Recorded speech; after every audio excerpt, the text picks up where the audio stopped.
राज्य मंत्रिमंडळाची आज महत्त्वाची बैठक होणार आहे। शेतकऱ्यांच्या कर्जमाफी निर्णयाची शक्यता आहे।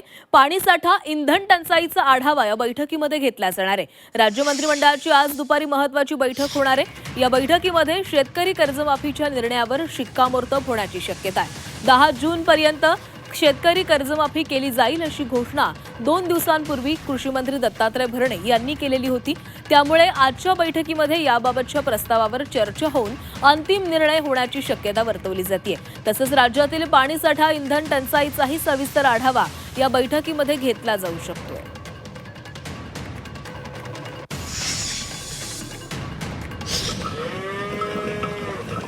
दिवसात बोलू का?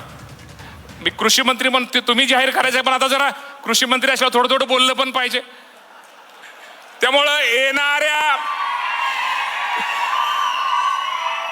येणाऱ्या 8-10 दिवसात जे आपल्या मातेच्या अहिल्या देवीच्या नावाने जी कर्जमाफी आहे, येणाऱ्या 10 दिवसामध्ये ती कर्जमाफी केली जाईल।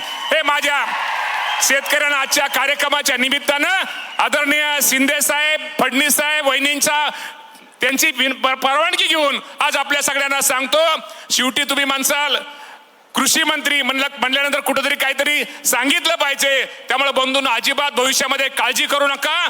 हे सरकार, महायुतीचं सरकार, हे तुमच्या सगळ्यांबरोबर आहे।